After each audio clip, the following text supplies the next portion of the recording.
A primeira carta de Paulo aos Coríntios foi escrita para uma comunidade cristã que Paulo conhecia bem. Corinto era uma cidade portuária importante no mundo antigo, com muitos templos dedicados aos deuses gregos e romanos. Era um grande centro econômico, e Paulo foi para lá estrategicamente como missionário. Ele morou lá 1 ano e meio e passou o seu tempo conhecendo as pessoas e conversando com elas sobre Jesus. Muitos começaram a seguir Jesus e iniciaram uma comunidade cristã. Você pode ler mais sobre isso no capítulo 18 do livro de Atos. Depois de um tempo, Paulo seguiu viagem para começar igrejas em outras cidades. Ele começou a ouvir relatos de que as coisas não iam muito bem na igreja de Corinto. A igreja estava passando por todo tipo de problemas e por isso ele escreveu essa carta. A carta é dividida em 5 partes principais, junto com a saudação final. Essas 5 partes correspondem aos 5 principais problemas que Paulo aborda. A carta é lida como uma coleção de ensaios curtos sobre temas diferentes, mas há ideias centrais que unem todas as partes. Eis o que ele fez em cada parte. Primeiro, ele descreve o problema. Depois, ele responde ao problema com algum trecho da história do Evangelho, que são as boas novas de Jesus. Ele mostra como as pessoas realmente não estão vivendo o que elas dizem acreditar. A essência dessa carta é a seguinte: devemos abordar todas as áreas da nossa vida através da lente do Evangelho. Vamos descobrir como ele faz isso. Nos capítulos 1 a 4, o problema apresentado é que há divisões na igreja. Depois que Paulo foi embora, outros mestres passaram pela cidade. Um cara chamado Apolo e em seguida Pedro. As pessoas decidiram escolher o seu mestre favorito e tornaram-se fãs daquele líder. Começaram a falar mal e desrespeitar quem favorecesse outro líder ou mestre. A resposta de Paulo foi meio sarcástica e afiada. Ele diz: "Vocês estão de brincadeira comigo. A igreja não é um concurso de popularidade. A igreja é uma comunidade de pessoas centradas em Jesus. Seus líderes e mestres são simplesmente servos de Jesus. Enquanto vocês podem preferir um líder ou outro, não vale a pena se dividirem e muito menos falar mal uns dos outros. O centro da igreja é Jesus e as boas novas sobre quem ele é e o que ele fez." Nos capítulos 5 a 7, Paulo aborda alguns problemas relacionados com o sexo. Havia várias pessoas dormindo com todo mundo na igreja. Um cara com a própria madrasta e várias outras pessoas ainda adorando os deuses gregos nos templos locais e fazendo sexo com as prostitutas que trabalhavam ali. Não só isso, mas havia pessoas na igreja que diziam que isso não era nenhum problema. Eles diziam: "Ei, somos livres em Cristo. A graça de Deus é infinita, não é? Então, sem problemas." Mas Paulo diz que não está tudo bem. Através do Evangelho, ele mostra que essa forma de pensar está errada. Ele diz: "Lembrem-se, em primeiro lugar, que Jesus morreu pelos seus pecados, incluindo a destruição de relacionamentos causada pela má conduta sexual." Se você é um cristão, a integridade sexual é uma das maneiras principais de respondermos à graça e ao amor de Jesus.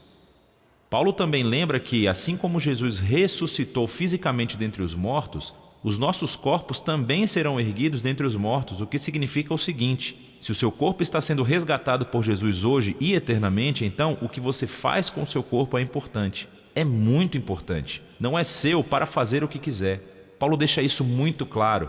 Ser um seguidor de Jesus também significa não comprometer a sua integridade sexual. Nos capítulos 8 a 10, a questão é sobre comida, mas não apenas preferências alimentares, como se você gosta ou não gosta de determinados alimentos. A questão sobre a qual os coríntios estavam divididos era sobre a carne vinda de animais sacrificados aos deuses gregos e romanos nos templos locais. Havia uma divisão entre os cristãos judeus e os gentios sobre como responder a esse problema. Mais uma vez, Paulo apela para algumas ideias centrais do Evangelho. Ele diz que a nossa lealdade é, acima de tudo, a Jesus como Senhor e não a outros. Se você estiver numa situação em que a carne foi dedicada a outro Deus e há pessoas observando o que você faz, elas podem concluir: olha, os cristãos adoram Jesus e eles podem adorar outros deuses também. Paulo diz que nessa situação não coma a carne. A sua lealdade é somente a Jesus e você deve amar essas pessoas mais do que a si mesmo e não ser motivo de tropeço para elas. Paulo rapidamente qualifica isso e diz: escutem, como cristãos acreditamos que Deus é o Criador de todas as coisas, incluindo daquele animal. Os ídolos do templo, nós acreditamos, são apenas pedaços de madeira e de pedra. Então, se não houver ninguém ao redor que possa interpretar mal as suas ações e se você estiver com fome, pode comer. Como um novo ser em Cristo, você é livre para seguir a sua consciência nesse tipo de assunto. Então, por que uma situação não tem problema e a outra sim? O princípio básico é o amor. O amor nega a si mesmo e procura o bem-estar de outras pessoas. E o amor de Deus, é o centro do Evangelho. É o que Jesus fez quando morreu por nós. Paulo diz que é o que cristãos devem fazer por outras pessoas. Nos capítulos de 11 a 14, Paulo continua abordando problemas nos encontros semanais de adoração. havia algumas pessoas que estavam tendo experiências espirituais muito poderosas. Começavam a orar em voz alta e em línguas desconhecidas. Outras pessoas começavam a compartilhar um ensinamento ou uma palavra de Deus e em seguida alguém levantava e interrompia porque também queria compartilhar.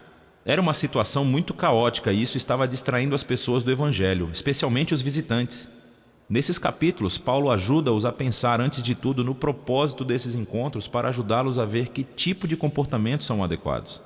Ele diz que o encontro semanal é um lugar onde o Espírito de Deus trabalha através de todos e isso acontece de forma unificada.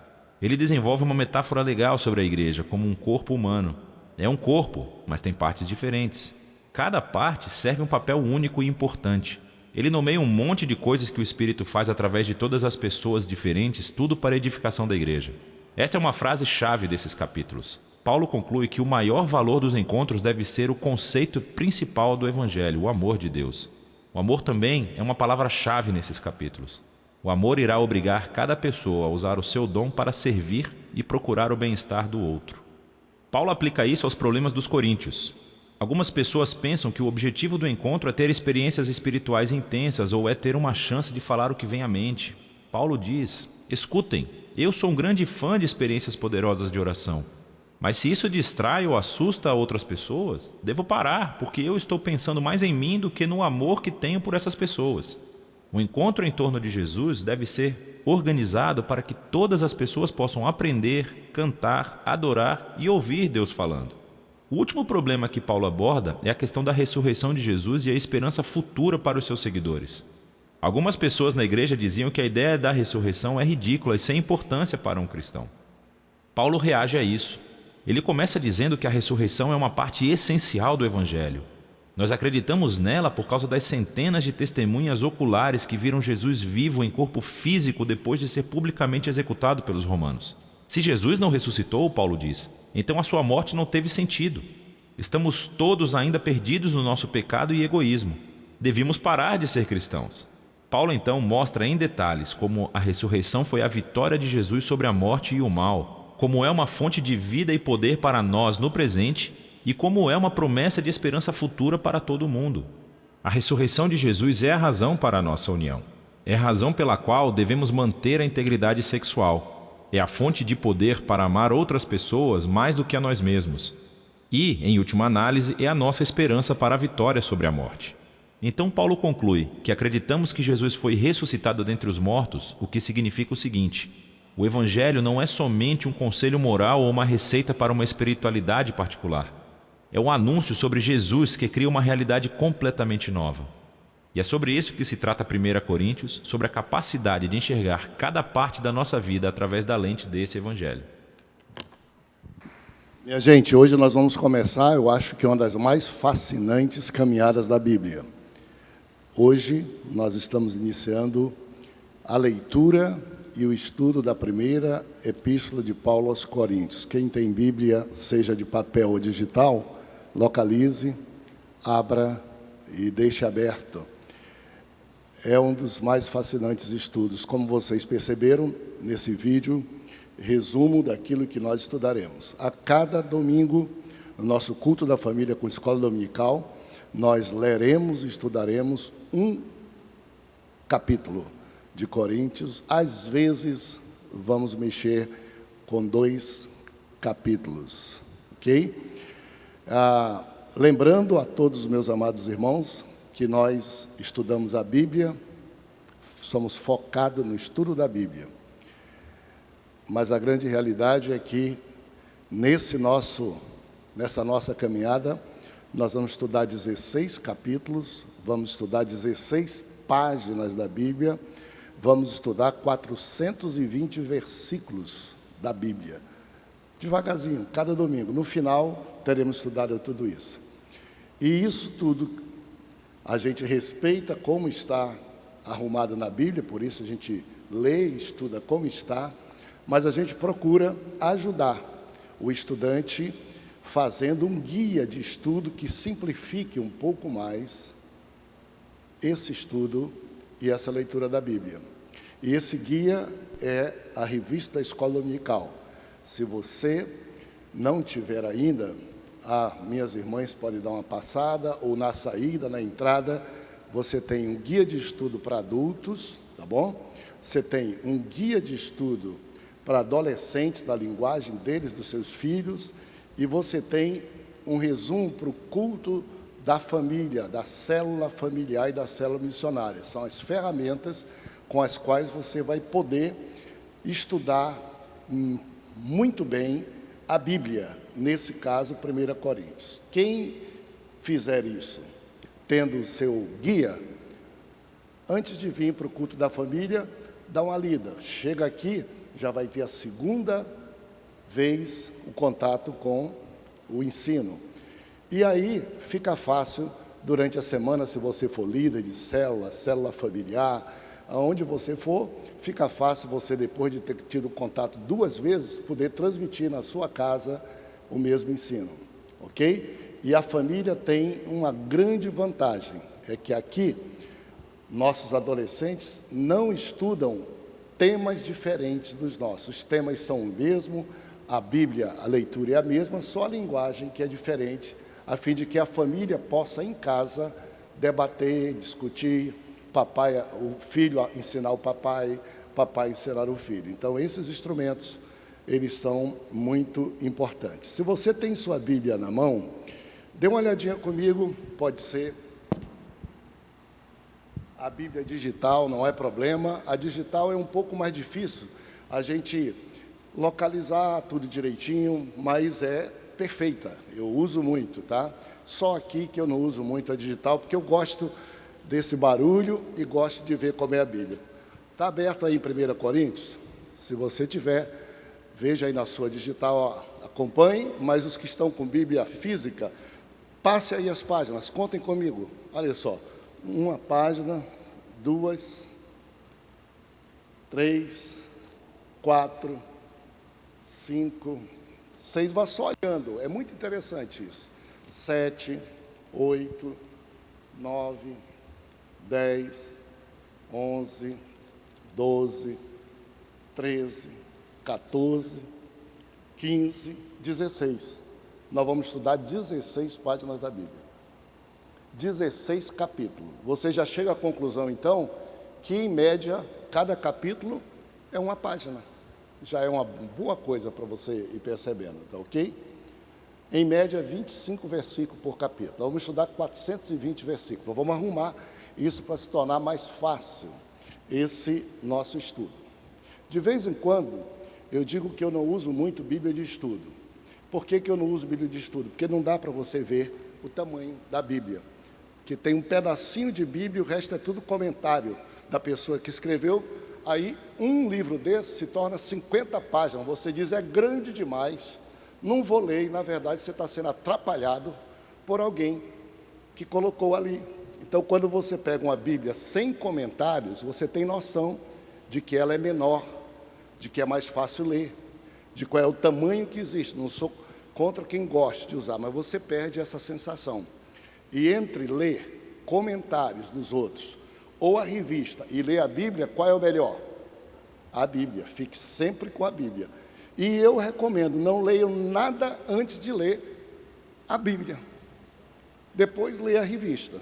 Depois pode ler um comentário de alguém. Primeiro, leia o texto sagrado, para que você possa ler a Bíblia como um todo, tá ok? Como vocês sabem, nós temos sempre menos tempo nesse nosso culto, que é mais abreviado, mas vai ser uma fascinante caminhada. Não perca todos os domingos aqui no culto da família com a escola dominical. Tá legal? É mais um passo nosso para a gente ler e estudar a Bíblia toda aqui na nossa igreja. Quem vem ao culto da família com a escola dominical, devagarzinho vai passando.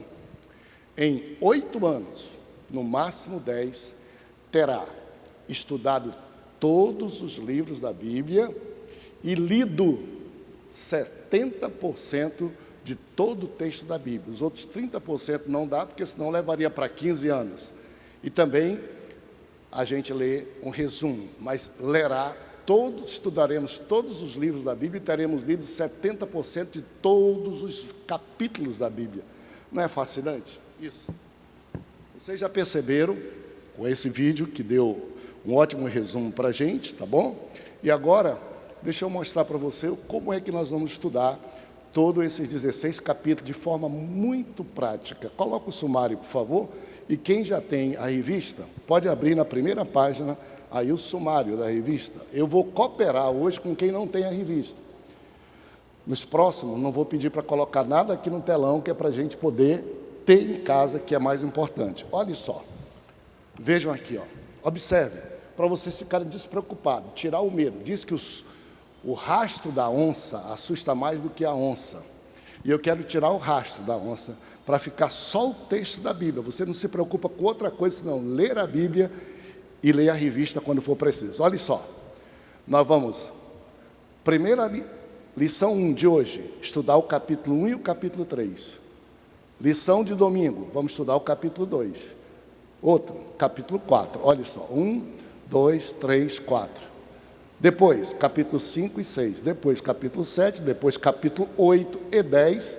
Depois, capítulo 9. Depois, capítulo 11, 12, 13, 14, 15 e 16. Facinho. Vamos estudar todos os capítulos. Só tem 3 lições que a gente vai mexer com 2. Hoje, depois disso, aqui, ó, imoralidade e litígio, nós vamos mexer com 2 capítulos. E aqui, ó, aqui, alimento, vamos mexer com 2 capítulos. Por quê? Porque os 2 capítulos tratam do mesmo tema e tratam do mesmo assunto. Segundo lugar, porque são 16 capítulos e nós só temos 13 lições. Então, os que são mais afins, nós estamos juntando. Tá legal? Agora, coloca, por favor, para mim o esboço. O esboço. Para vocês também afastarem preocupações. Tá? Olha só, todos os nossos estudos, raríssima exceção, em todo esse estudo de Coríntios vai ter uma exceção só.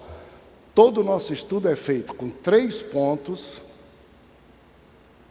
e 3 subpontos. Então você não precisa perder tempo dizendo como é que vai ser, porque tem alguma revista colonial que às vezes tem 5 pontos, outra tem 4, outra tem 3, outra você não sabe. Esqueça, vai ser sempre 3 pontos e 3 subtópicos, todos os estudos, com uma exceção só, que vai ser lá no capítulo 12, que a gente vai ter um tópico a mais por causa da classificação dos dons. Todas as revistas, todas as lições são assim.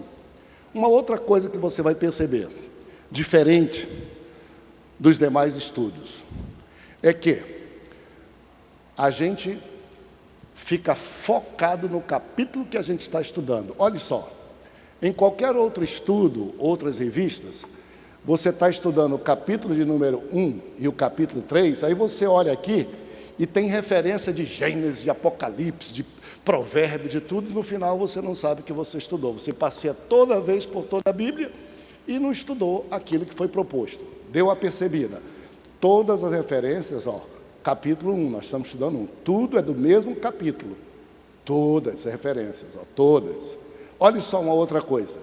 Capítulo 3, verso 1 a 9, o 3, só aqui, ó, 3, 1 a 9. O mais, tudo. Então significa dizer que se você mantiver a sua Bíblia aberta no capítulo 1, você não vai ficar precisando procurar passar para lá, para cá e no final não saber qual foi o lugar que você estudou. Você conhece muito acerca desse texto. Nosso interesse é que você saia dizendo, eu li, eu estudei e eu sei qual o assunto que eu posso procurar naquele capítulo quando eu precisar.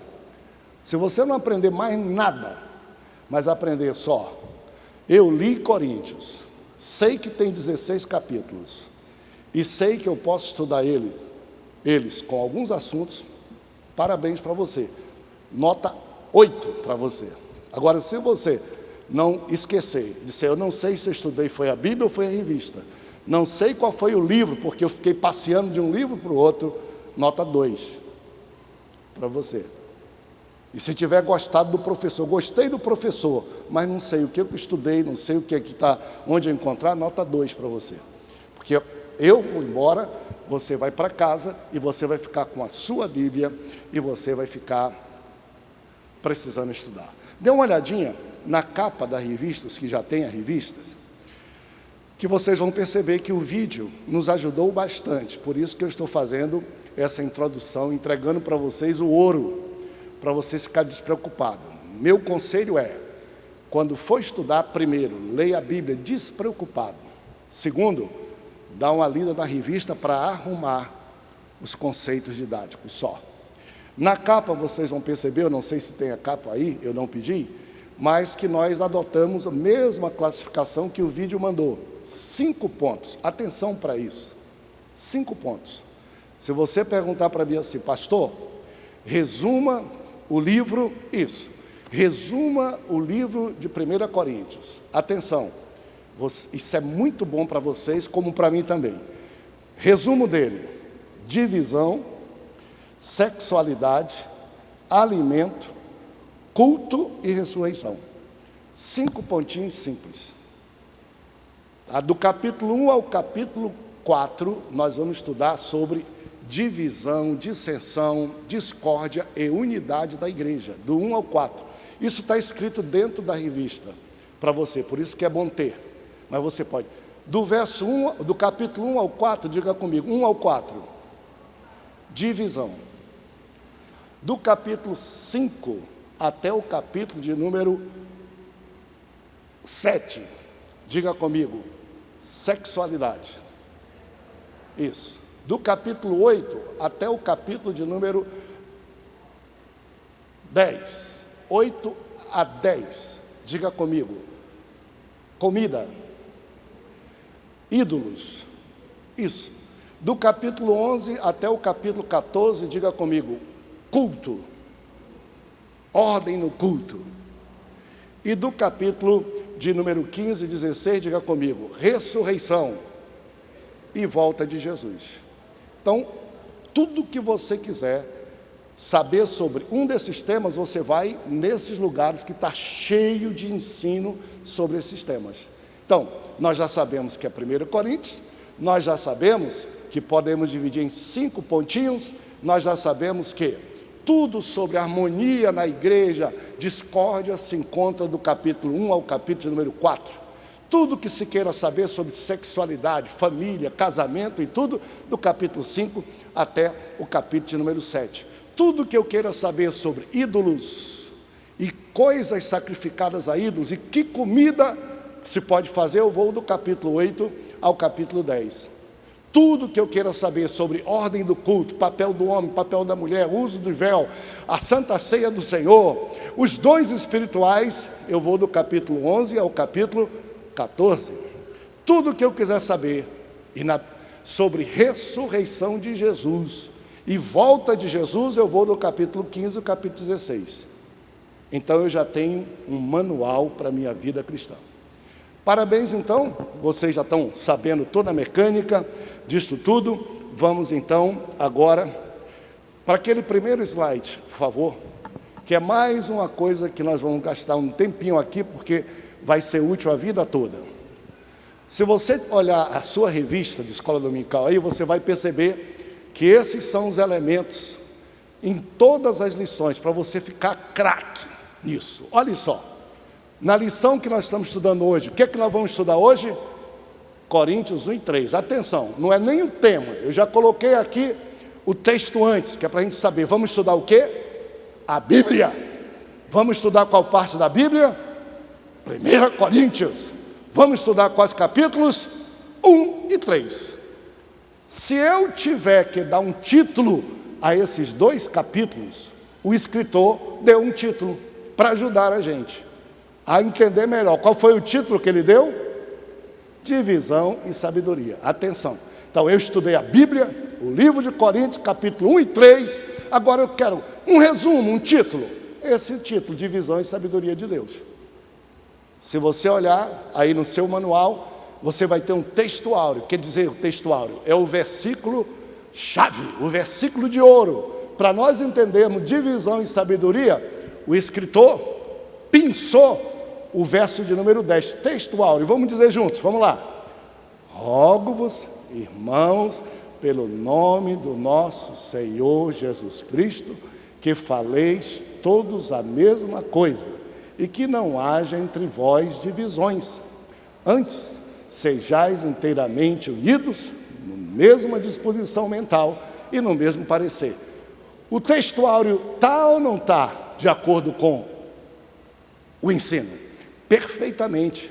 Ele é o resumo, ele é o texto-chave. Eu rogo que vocês sejam unidos, tenham o mesmo parecer e a mesma disposição mental. Cada cabeça uma sentença, na sua casa, em qualquer lugar. Do ponto de vista de Jesus, mesmo parecer. Unidos, mesma disposição mental. A verdade prática é um ensino prático que pede para você colocar em prática. Vamos lá, a verdade prática aqui, qual é? Divisões na igreja revelam a compreensão distorcida de Cristo e prejudica a evangelização. Não é prático? Está de acordo com o título? Está, com a divisão. Está de acordo com o capítulo? Também. Divisão atrapalha a igreja e atrapalha os descrentes vir para a igreja. E lá no fim do nosso manual tem uma aplicação pessoal. Vamos ler juntos? O partidarismo e as dissensões na igreja em Corinto estavam prejudicando o crescimento da igreja. Do mesmo modo que nos dias atuais, o mau testemunho atrapalha a aceitação do Evangelho. Todas as lições terão esses elementos. Todas, você não precisa se preocupar. Todas. E todos eles estão harmônicos, encadeados. Não é bicho de duas cabeças. Um puxando para cá, tudo puxando em cima do capítulo da Bíblia. Todo o tema. Aí, nós temos, olha aqui, 31 versículos no capítulo 1 e 9 versículos do capítulo 3. Seguir 40 versículos da Bíblia. 40 versículos da Bíblia, cada um tem mais ou menos 5 linhas, são 200 linhas da Bíblia para a gente estudar. Aí, para ficar mais simples, a gente faz um esboço, uma linha, uma lista, um resumo. A gente pega os versículos e junta em bloco e diz assim, todos esses versículos a gente pode estudar. Esses primeiros 9 é a saudação e a gratidão de Paulo. Esses 7 aqui é divisão e a unidade da igreja. E esses aqui é a sabedoria divina, a mensagem do Senhor. Aí você olha isso aqui, a foto.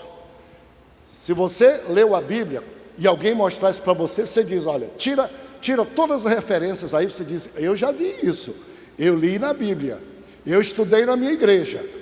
E o que isso aí está dizendo é no capítulo 1 de Coríntios. Fique com isso, é isso que nós queremos que você leve para casa, tá bom? A Bíblia, noção de onde você pode encontrar ensinos concentrados sobre diversos assuntos.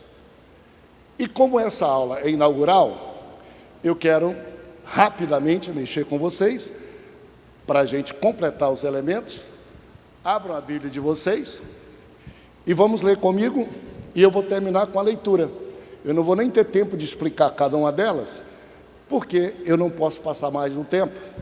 E também, se eu fizesse o resto e não dissesse isso hoje para vocês, ia fazer falta nas outras vezes que vocês fossem estudar. Vamos juntos então? Eu leio um verso, vocês leem o outro. Nós estamos estudando Coríntios capítulo 1. Vamos lá.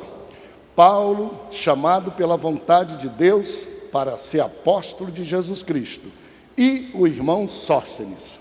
A igreja de Deus que está em Corinto, em Cristo Jesus, chamados para ser santos, todos em todo lugar, em nome de nosso Senhor Jesus Cristo, Senhor deles e nosso. Graça a vós outros e paz da parte de Deus nosso Pai e do Senhor Jesus. Sempre dou graças ao meu Deus e ao vosso respeito, a propósito da sua graça, que vos foi dada em Cristo Jesus. Porque em tudo fostes enriquecidos nele, em toda palavra e em todo conhecimento. Assim como o testemunho de Cristo tem sido confirmado em vós. De maneira que não vos falte nenhum dom, aguardando vós a revelação de nosso Senhor Jesus Cristo, O qual também vos confirmará até o fim, para serdes irrepreensíveis no dia de nosso Senhor Jesus Cristo. fiel é a palavra pela qual fostes chamados à comunhão do seu Filho Jesus Cristo, nosso Senhor. Rogo-vos, irmãos, pelo nome de nosso Senhor Jesus Cristo, que faleis todos a mesma coisa,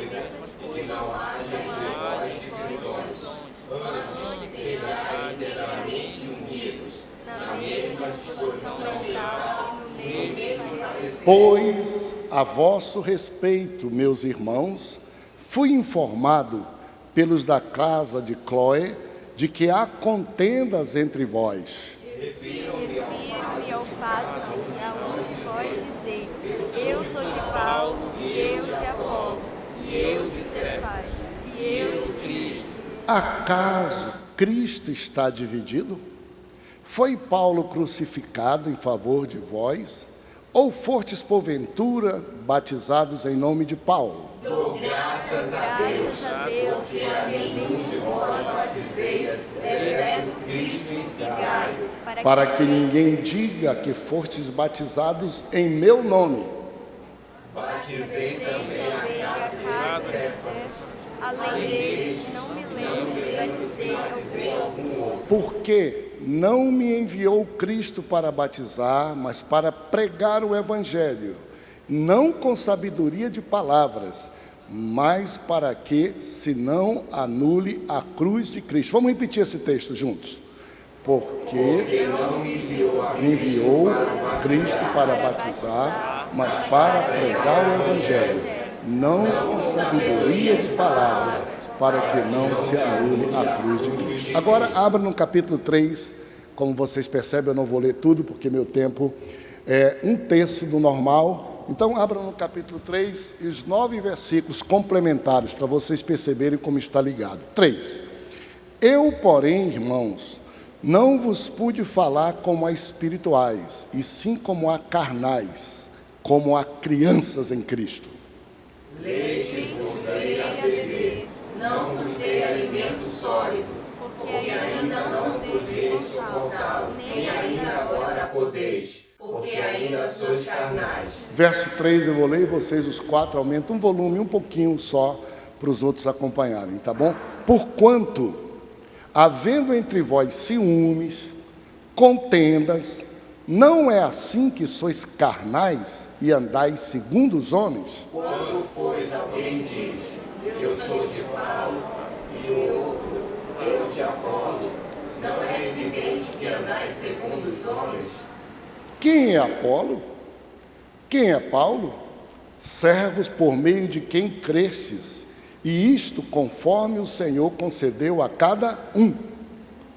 Eu plantei, Apolo regou, mas o crescimento veio de Deus. De modo que nem o que planta é alguma coisa, nem o que rega, mas Deus que dá o crescimento. Ora, o que planta, o que rega e o que rega são um.